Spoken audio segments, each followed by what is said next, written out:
so you can actually make me paracetamol from scratch. Yeah, I'm a legal drug dealer. So I can plug you guys. That's but so legally. period.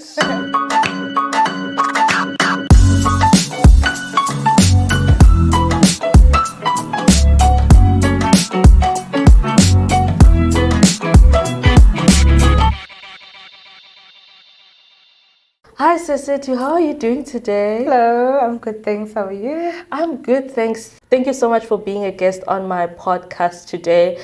I am actually so excited about this episode. A lot of people have been requesting for me to have a pharmacy student on the podcast, and better, I have a qualified person. So that is so great. And I know that we're gonna learn a lot from today's episode. But before we get into anything, I have an icebreaker. Okay. So I want you to choose a number between 1 to 20, like from 1 to 20. 18? 18. Yes. Okay, let me get it. Oh my god. Yeah, I know. So, your question is, if you were to choose to build a school or a hospital, what would you choose and why? A school or a hospital? I would choose a hospital. Why? Okay, maybe I'm being biased because I'm in health science, but yeah. I mean, they're currently looking at the state of our country. Healthcare is really not the best. So I feel like we would really benefit from having a hospital. I mean, and I realize that we are short of people. There would be another issue of people having to work at the hospital. But I mean, it would be something that would happen. So I feel like a hospital would benefit people more than a school. I mean, a school, yeah, but I mean, a hospital would. Yeah, it's quite a tricky question. It is. I'm thinking, okay, school is important. A hospital is also important, but like, yeah, a hospital. Okay. Oh, all right, that's great. So tell us, who is Sesetu? Where is she from? And what is she currently doing? Okay, so my name is Sesetu Ndombini. I am a pharmacist intern. I'm working for the Department of Health. I'm from Engcobo, a town in the Eastern Cape. And yeah, that is me. I grew up there, and not recently, I've been in Cape Town for 7 years. I relocated to Cape Town with my family. So for now, I'm based in Cape Town, but I'm from the Eastern Cape, and I studied there. Okay, that's so great to know. So I would like to know whether, have you always been interested in studying a health sciences degree? Yes, I've always been interested. I mean, I always knew that I had to do something in health. My mom is a nurse, so I grew up with her as a nurse, and she sparked an interest in me. You know, like, she loves her job and she's so passionate about it. And looking back, she was still working at the Eastern Cape, and she was so passionate. She didn't have any resources, but she used what she had to, you know, make an impact in people's lives. So I was like, that is something I also want to be. So I knew that it has to be something within health science. Yeah. So that's why, yeah, I've always known. You know what's so interesting is that you are not the first guest to say they were raised by a nurse, and now then, you know, their mother was nurturing, and then this influenced them to study a health sciences degree. And honestly, shout out to the nurse mothers out there who are, you know, raising all these doctors and pharmacists. They're the stars. Because they're the OGs. Honestly, because it's so nice to see, you know, you as a parent produce a better version of yourself. True. Like, yeah, you were a nurse, but then now you gave birth to a doctor or a pharmacist. True. And it's really nice to see, you know, our generation being, you know, like our parents' wildest dream, if I can put it in that way. True. So I just want to know then, when was the time you actually realized that pharmacy is where I am supposed to go, or how did you actually end up studying pharmacy? Okay, so my mom is a nurse, right? And you know, growing up as a smart kid, people always say you should be a doctor. You were good in medicine. Dr. Ndombini, you know, and all that. And I grew up thinking that I would be a doctor and that I would do medicine. And in grade 11 was when I actually realized this is not what I want. It's what people wanted for me. So I had now to start over because I mean, I've always known that I'm going to be a doctor. I'm destined to be a doctor. So now in grade 11, I was like, okay, well, here we are. Now doctor is not going to work out. So what are we going to be? And so I went on Google. I researched what can I possibly do that is in health science. And then I came across pharmacy. I was interested, like at first go, I was like, okay, this sounds interesting, Yeah. Started doing more research about it, and then I looked at pharmacy schools in the country, and then like, what does a pharmacist do, and all that. And then I applied. I was like, okay, well, not in grade 11, but like, yeah, I was like, this is what I want. And the rest is history.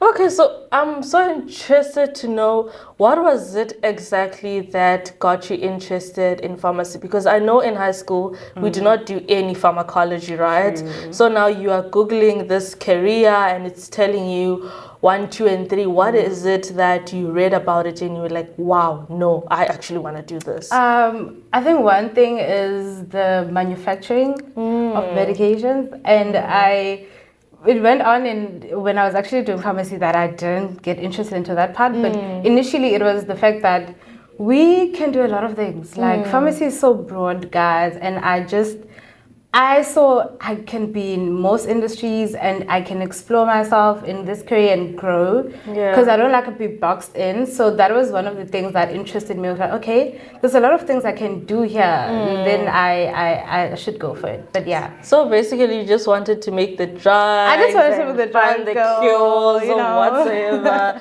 Wow, that's actually so interesting. So now let's talk about when now you are in grade 12 and you actually have to apply. So which universities did you apply to?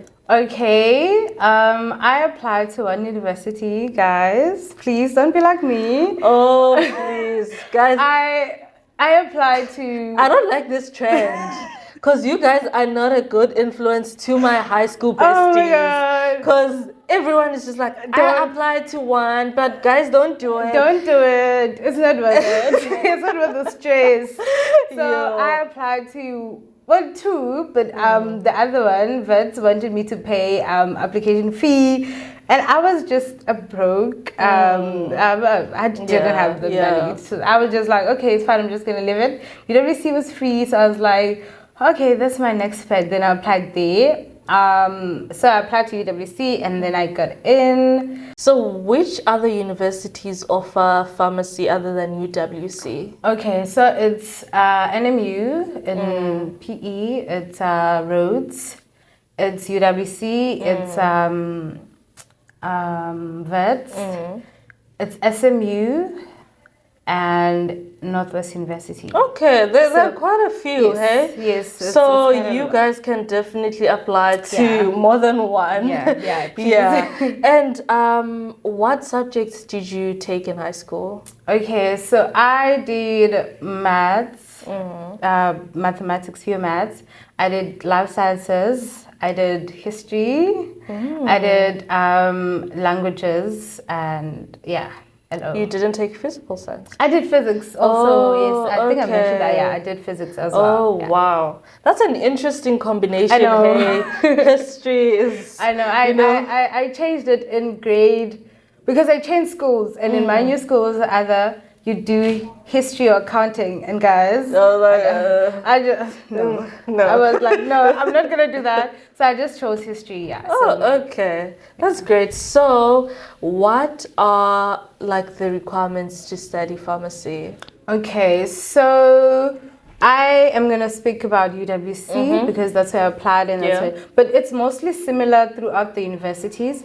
So you need life sciences as for subjects, you need physical sciences, you need pure mathematics, and those are the 3 subjects that you need. The others, English, languages, but like physics, life sciences, maths. So you need both physical sciences and life sciences. Okay. Yes, you need them in combination, and maths. Okay, and what are the levels Just for what is it, practicality, completeness sake, because honestly we do not talk about minimum requirements here, because you need to aim higher than that, but just just for complete should I the minimum? You can just say for each subject what is the minimum requirement. Okay, so for life sciences the minimum is 4. Life sciences physics minimum is 4. Math is 5, and then the English and the languages 5 as well. Yeah. Okay. So it's mostly around the 4s and the 5s, but those are minimum requirements. Yeah. Those are like minimum requirements. Okay. Are you also required to write NBT? My university, UWC, not really. I mean, you can pass with not, you can be fine with not writing an NBT, but I know that you are required, that they do consider your NBT results, but I'm not sure about other universities, but generally in pharmacy, it's not really much like NBT, like it's not required much, but I mean, I would advise that someone writes it because it's different for each university, but for mine, UWC, they didn't require I NBT. also do like advise people to actually write NBT, because sometimes you might say, okay, my first option does not require NBT, therefore I'm not going to write NBT, but then now you end up not getting accepted for your first option, and then you realize your second option actually requires NBT. So I think honestly, when you're doing your applications as a matric student, whether your degree or whatever you're applying for doesn't require, whether it requires NBT or not, just write the NBT unless you are sure that all of your options do not require NBT. So I'd like to know, how did things turn out for you? Because if you applied to one university, I can imagine the stress and the anxiety that comes with it. So now I'm actually interested to know, like, how did you get accepted? When did they come back to you? Did you get your conditional offer? Just take us through that process. Okay, so I applied in grade 12, I think mid grade 12, and then I think 2 months later they sent a provisional acceptance for pharmacy, and it's mostly why I didn't apply to other universities, but it's because you got the provisional acceptance. It was provisional acceptance. So I was like, okay, it's promising. So I wrote my exams, and then in January, now I'm waiting for them to, accept me I'm telling you, I had to wait for a week and a half. I think 2 weeks. Really? Because they did not reply. They didn't get back to me. And I'm like, guys, I have no other option. I have no other option. It's either you take me or you. And then, you have nowhere to go. Yeah, so I went to UWC, and I was like, I went to them like. Oh, you went there in person. I went there in person. I'm like, guys, what's going on? what's going on with my application? At least you were close though. At least you're around Cape Town. I'm around Cape Town. So I just went there physically to just check, and they're like, you are on the waiting list. So you just need to wait. We were still sending out applications and everything, and I was like, okay.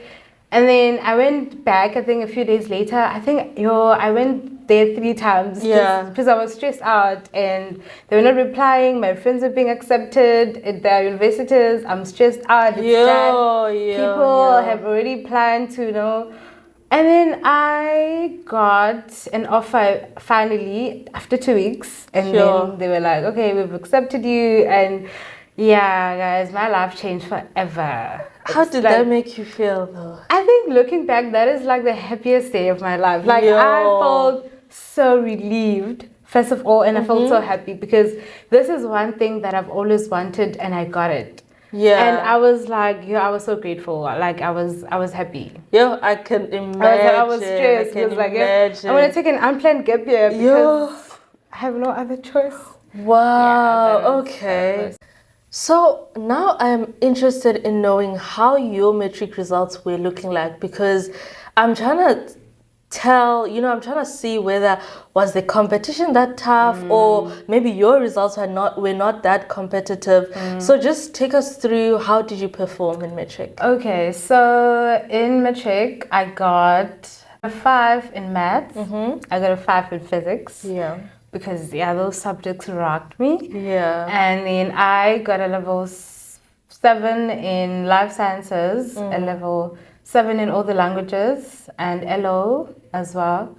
So I got level 7s in all my subjects besides physics and maths. Oh, okay.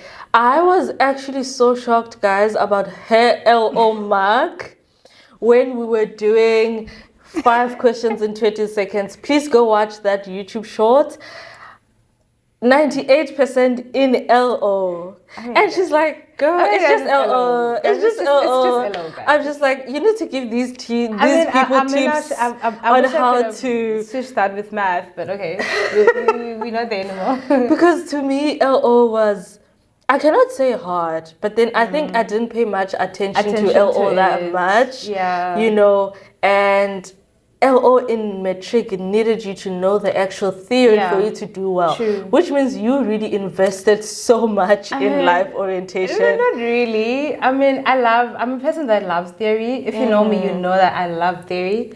I perform best in subjects that have to do with like theory-based things, and you know, if it comes to me calculating, girl, I can't. Which means also maybe you are so, what can I put it, like inclined when it comes to like, you know, general information, you know, latest news, because LO wants you to be that person as well, like know the current affairs, what's going on, you know, the government, you know, the kind of stuff.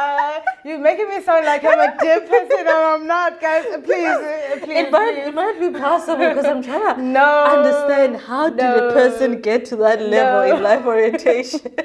I mean, you just have to study a textbook, guys. Yeah. And also, like, in LO in grade 12, I remember they asked, like, you had to, like, think out of the box. Because some of the things they're not in your textbook. You're not taught anyway. It's just a matter of you just thinking out of the box and, you know, applying what you've went through, like, you've learned throughout, like, high school.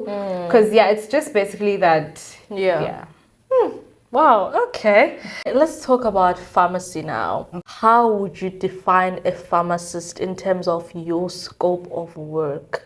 Okay, so pharmacy is broad. There's a lot of sectors in pharmacy. So when someone asks me what is pharmacy or what does a pharmacist do, I'm always like not sure where to start because we do a lot of things. We work in like different industries. So in my industry that I work in, which is like hospital pharmacy. So we're mostly involved in checking the therapeutic effectiveness of medication. So at the moment that a script comes into the pharmacy, a prescription, we need to make sure when it goes to the patient, it is at least we minimize, because every medication has side effects, right?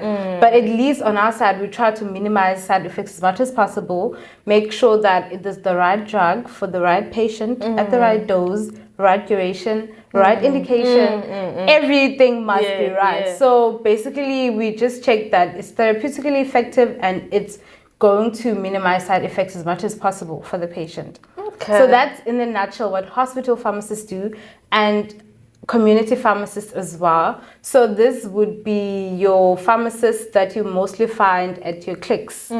So that's a section of pharmacy that's called community pharmacy because you deal most with the community. So for them, they do more pharmacist-initiated therapy. There's something we call pharmacist-initiated therapy, whereby let's say you're feeling like you have a cold and you go to a pharmacy and you say, oh, I've been coughing for what.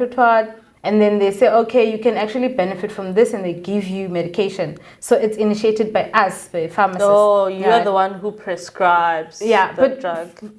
For those drugs, they don't require prescription. There are drugs that require prescription and drugs that do not. So most of the time, I get people when they come to the pharmacy, in a community pharmacy, like, why can't you just give me this? No, we can't give you because you need to go to a doctor. So I think that's where people need to understand. Some you can buy over the counter, but some you need a prescription for them. So to get it. All right. I think now I do understand. Yes. So a pharmacist that works over the counter at a pharmacy, they can give us medication, but that medication is not prescribed. The medication that is prescribed, we need to get a script from the doctor for the pharmacist to dispense the medication to us. Okay, that actually makes sense. Yeah. So I actually want to know, like, I'm interested in knowing, do you guys sort of like make any adjustments when it comes to the scripts? For example, I'm a doctor, I write a script and I pick a drug that you probably think, okay, this has more side effects than this one. Why didn't I pick that one? Do you have the right to decide, actually, no, I'm not going to give this patient this drug, but I'm going to give instead a drug that I think is better for them? No. We have to consult the prescriber. Okay. Always. So if I get a prescription and I'm like, okay, looking maybe at the patient holistically, this medication, maybe they have, like, you know, renal problems, they have liver problems, so it can give them side effects. We can't just say, okay, this one is a better option. We know there's a better option, but we can't just change it because we are not the prescribers, right? So we need to consult with the prescriber and then ask the prescriber, okay, tell them, okay, this is what's going on. I'm suggesting that we give this alternative, and then it's upon the approval of the prescriber that I can dispense it. But I can not, like, I have a right not to dispense that prescription. If I tell a doctor to maybe, a prescriber to, you know, I tell them that, okay, this medication may bring side effects, and they're like, no, I'm insisting on it, then I have a right not to dispense it. Okay, because so that you can clear your name. Because I have a license to protect. I have a license to protect. So it's not going to be on me, because when it goes out, I gave it out. I was like, it's fine. So when everything comes out of the pharmacy, I'm saying this is fine to go to the patient. Yeah. So now if I say it's fine and I know that it's going to harm the patient, then I'm just breaching everything that we stand for. So you guys don't just like take the script from the doctor, read it, and give out the medication. You have to actually interpret whether this is the right dose, the right drug. It would be a mess if we would just take everything the doctors wrote. Honestly, no shade. But we have to evaluate. This is where people don't understand, and they're like, but I gave you a script. Why are you taking so long with the script? That's the thing that you see. And patients don't understand. They're like, whatever the doctor writes, I must just give it out. It's not like that. There's a reason why we're there. We're the last point of contact. So it goes through all the process, and we're the last people. We're actually the one giving it out to you. So we are going to take the script, look that the medication the doctor writes is correct.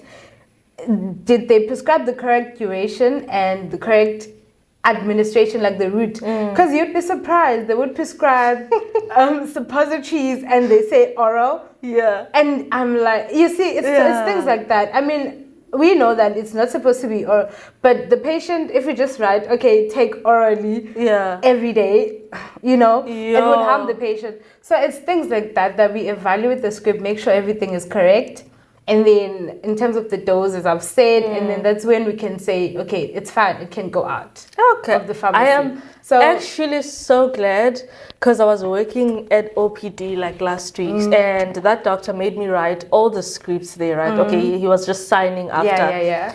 But the thing is, I noticed that most of the spellings of the drugs, I have no idea. So the doctor would like just tell me a drug, like, okay, let's write whatsoever, 4 milligrams daily, blah, blah, blah. So I'm writing that on the script. But then now I was like, in my mind, okay, there's a pharmacist that's going to read this, and they probably know what I'm trying to say. Guys, you see what they're doing to us? You see what these doctors are doing to us? It's fine. They're going to figure it out, because I do not trust myself.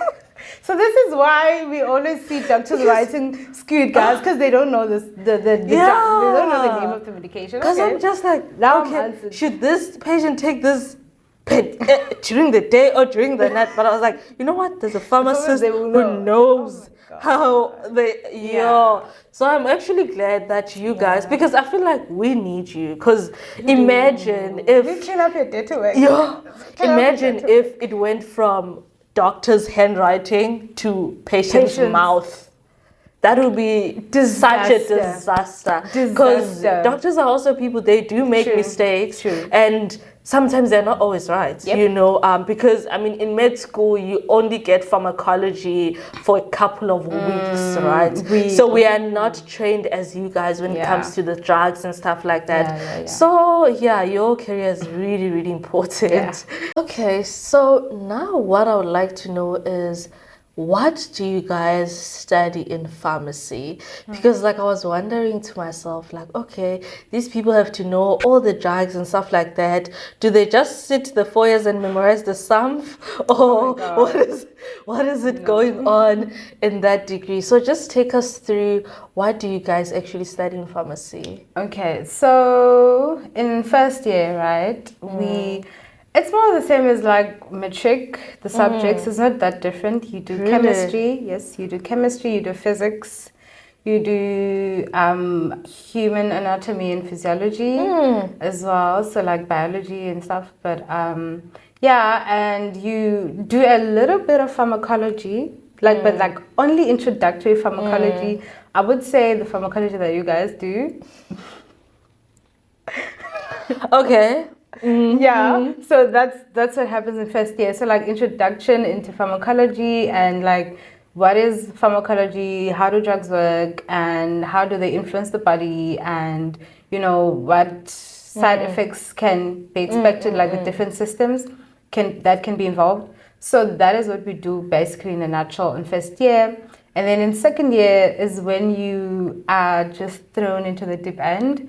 You do pharmacology. Now, like you do the real deal. You do drugs, medicine, you learn how they work, their side effects, their alternatives, and what they do in the body, and what the body does to the medication. Like, it's a lot. And I saw that you guys also get to make the actual pills. When did how is that going? Like, when do you guys do that? That's a different subject or module or course in second year called pharmaceutics. So we basically learn how to make pills. So we have practicals in pharmaceutics, and we compound like just small scale compounding, tablets, creams, ointments, you know, everything. So basically learn everything that will equip you to go work at a manufacturing company, or maybe specialize in that side of pharmacy. Okay. Yeah. So you guys you can actually make me paracetamol from scratch. Yeah, I'm a legal drug dealer. So I can plug you guys. That's so legally.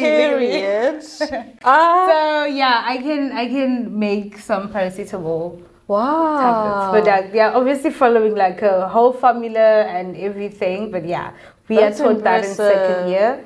And we also have pharmacy practice. So pharmacy practice is basically about pharmacy, like the practice of pharmacy. So what can you do legally? What are you allowed to do? The different scopes of practice, and like the whole, it's everything pharmacy practice based. Like when you go into the world as a professional, how you're supposed to carry yourself, communication, and it's divided into different. But that's basically pharmacy practice. And then you do that, and you also do pharmaceutical chemistry. Okay, there's chemistry involved. Yes, so in first year you do like your basic chemistry you do in high school. But when you get to second year now, you do pharmaceutical chemistry, like the pharmacy kind of chemistry. Not the organic chemistry from high school. Guys, no, not the balancing, like pharmaceutical chemistry. So you do that, and then in third year, it's the same modules, you just continue. So basically in pharmacy from second year, you do the same modules until you finish. Wow. So same modules, pharmacy practice, pharmacology, pharmaceutics, and pharmaceutical chemistry. Okay. Even in third year as well. It sounds so hectic for me. Honestly, guys, pharmacology, the one that she says is very basic in first year, it traps me because Pharmacology is so hard. I don't know. I just find pharmacology so hard. And now I'm hearing you that you guys go deeper and deeper. Deep. And then if you guys would do the if you would do the one that we do maybe in second year, then you guys would just would fail. We'll fail. Honestly. So I want to know now, how did you find those courses? Like, were you able to adapt? Did you find it hard? How was it for you?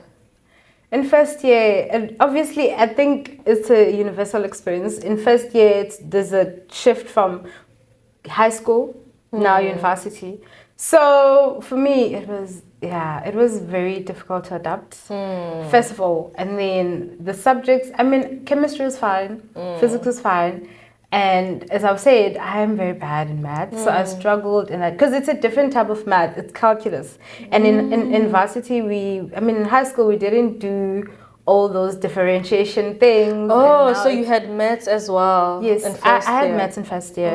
I had maths as well in first year, but only in first semester. Okay. Then in second semester you do physics. So I had maths as well, and then that math was bad. Only because maybe I just don't like math. Yeah. But like for other people it was okay. But yeah, first year to me was challenging, adapting to the place and moving away from being high school top student to now varsity. I failed my first tests and I was like, this is the end of the world for me. But I mean, you get used to it. You get better and you realize that, okay, I did some things wrong, and very important to ask for help. Don't think you're gonna do everything alone in varsity. Very important. So in first year it was difficult, but then I made it. And then second year it was mostly COVID, so we were online. Oh, that's nice. So we're online. So, but still, it was challenging because you're not doing any practicals and stuff like that. No practicals, and they just said everything like difficult. I don't know, because maybe they thought we had access to like resources and everything. But so for me, it wasn't that difficult because I can manage my time and I was very consistent with my studying and everything, so it was okay. My second year. My third year was a bit, I'm in between with my third year because it's the year that I performed the best in all my 4 years. Really? But it's also like more like the worst year. What was your average? It was 76, 77 around. That's great. Yes, it is. Yeah, it's like my best mark that I've had. But how was it your worst year? Because I was mostly like isolated and like alone in my third year, and like the modules were rocking me. Guys, I don't lie. Third year modules are difficult. Like I think second year is, but like third year, because that's where you go into clinical. Because I told you in second year we learn the drugs. Now in third year it's more like clinical stuff. Now you need to apply everything that you've learned. Yeah. You're given a scenario and you need to be able to apply the knowledge that you have. Okay, so now it includes you knowing about the certain diseases and the pathophysiology of it. And what drug could be, and the side effects and everything, and it was just too much for me. And then but I mean I made it. I made it. And you were a top student in one of your courses. Take us through that. I mean, it's pharmacy practice, the one that is like the love of my life, guys. Wow. I love that module. I still do. So I was this top student like in all 4 years for that module. It was introduced in second year, and it was like it sparked my interest at get-go because I love, as I said, it's theory based. So people say it's the most difficult because it has a lot of theory, but I love theory, so for me it was like ease. It's more about pharmacy as a practice, as a profession, what regulates us, what should we do, as I've said, the scopes of practice and everything. So it's everything that's basically governing pharmacy from a legal perspective and everything. So that's what pharmacy practice is in a nutshell. It's a broad module. So that's the module that I love the most, I enjoyed the most. And if you do love like theory, you will enjoy it, I think. By hearing all the courses that you had to study and how intense it was, getting an average above 75 is really crazy, and I'm sure it was not easy. I just want to know, how did you do it? You know, let's say now you're talking to a second year, third year pharmacy student, and they're like, yo, Sesetu, I am struggling. I don't know how to cope. Please tell me how you did it. So how did you do it? Basically, what helped me, I think I struggled mostly in first year because I didn't have a good work ethic. I didn't plan my time. I was bad in time management. So everything was just all over the place. In second year, I started developing that slowly, but in third year was like when it was like in full force. So what I did is that I had a plan. So every start of the semester, I have a plan that, okay, these are the courses that I'm doing in this semester. And I basically write down like all the exam dates, everything that's required for each course. And then so I know in a nutshell, okay, what is required for me, what am I going to do, what am I going to submit. And that thing keeps you in check because you don't forget some assignments or anything that can actually add up to like your average mark. And then I did like a to-do list. Every day. I live by that. So every day I studied almost every day in my third year. And I will stick by it, guys. You need to be consistent if you want good results. For some it works. You live everything until the last minute. It can work for you, those that love the last minute thing, procrastinating. But for me, planning my time and creating a to-do list every day that, okay, today I'm going to attack pharmacology, today I'm going to work pharmaceutics. Which topics do I know? Or so I had like a book that let's say before an exam, right? Most important, before an exam, I just write all the topics that I do for that module, let's say pharmacology. And then I highlight the ones that I am sure and confident about, that if they ask in an exam. Sorry to interrupt you, but you sound like you went, I don't know how to say this, but I'm saying this because I've said this in one of my study tips videos, if not multiple times, you know. So now you sound like a person who has watched my videos, but I know you haven't because I didn't have a channel then. No. But you know what's nice hearing this is that actually the things that I say worked for some people, and it actually works. It works. And for the fact that you never even watched my videos and you used that, that's amazing. That's amazing. When you're speaking and you're like listing the topics and highlighting, and I'm just like, guys, I said that. I said that. But anyways, you can continue. So I do that, and then I start with the ones that, okay, if they would ask this, I would have no idea what they're asking about. So I tackle those first,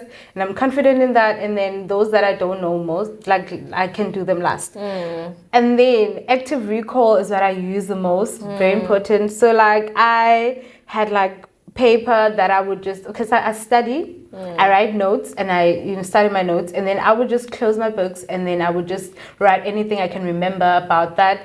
Also, you can use past papers. I also use past papers to like try and recall the information that I studied. And not just study and be like, okay, I hope I remember. So that's what helped me the most: active recall and dividing the topics into, okay, which ones I don't know the most. Did you also use flashcards? I never tried. I use what's this app you guys love the most?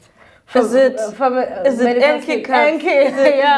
It's that. I use that in my study. Because there's that, this Quizlet. No, it's the Enki Flash. Yes, it's Enki that. Flashcards. I use that for my third year. For pharmacology in third year. Because it's just too much that you need to remember also. So I use that for like because that's when we get into the diseases and how they work, pathophysiology and everything, and also the medication that treats them. So I use Enki.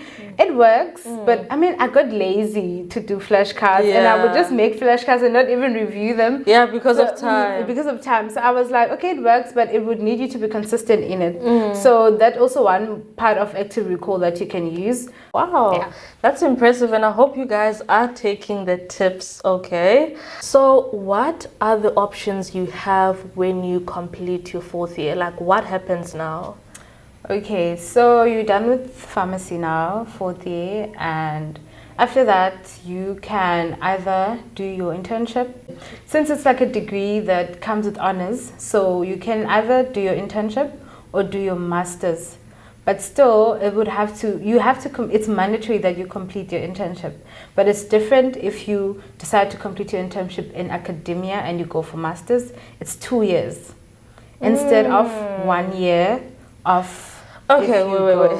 I think you're losing me a bit. You're losing me a bit. So, firstly, what do you mean when you say it is an honors degree?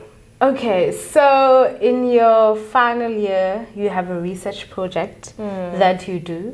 So the whole degree, I mean, it's supposed to be 3 years, but then they add the additional year, they combined it into 4 years because the last year you're mostly doing your research project. So then you get the degree with an honors. So after that, you can go straight to your master's and you don't have to do honors because it's included in the 4 years. So when you guys graduate after 4 years, all of you guys have an honors degree. We have an honors degree after 4 years. Oh, wow. Yes, okay. So I know for us, when it comes to internship, we get placed, you pick your hospitals and then you just get placed according to your options. Does it work the same with you guys? For us, so after your 4 years, you do your internship, right? And then there's also your ComServe after the internship, which is 1 year. 1 year internship, 1 year ComServe. Yeah. Then for your internship, you do not get placed. You have to apply. What? So you're actually applying for a job, and it's a bit stressful because the competition is tough and you might not get your internship. You might get it. Depends on your luck. But I mean, eventually you do get it. But it's a bit stressful. Then after that, for ComServe, you are placed. So like you guys, I think you get to choose 5 options and it can be 1 tertiary hospital, 2 district and 2 rural areas. So you can get placed anywhere. It doesn't matter what your first choice was. You can get placed anywhere. But for your ComServe, at least you get placed. But for internship, you have to apply. So when you're applying, right, it's up to you where you want to apply. So you can apply to government hospitals. You can apply to clinics. So mostly it's based on Department of Health. So Western Cape Department of Health, they have internship posts that are coming up. So you apply there. Gauteng, Free State. So it's mostly, if you want to work in government, you mostly apply via like the provincial Department of Health. And then when you are doing the application, you list there the hospitals that you would like to work in. So I want to work in the Western Cape, I would like to work at Tygerberg, Krusker, blah, blah, blah. And then obviously they choose, if they pick you, then they will place you in any of the options that you've chosen. But if now you don't want to work in government and you want to go the private way, there's also your net cares, like your private hospitals. They also have a life care, like they also have internship posts that come every year. Then applicants apply and then they can either call you for an interview and you get accepted. You can also work like for industry, pharmaceutical companies, and you apply there, same thing. Opportunity comes, you apply. It's like applying for a job, basically. So you just look for the opportunity that comes. Applications open, you apply. So it doesn't really matter where you go as long as you do your 1 year. As long as you do your 1 year of internship, yes. Okay. So where did you want to work? I wanted to work in a hospital. So I wanted hospital pharmacy.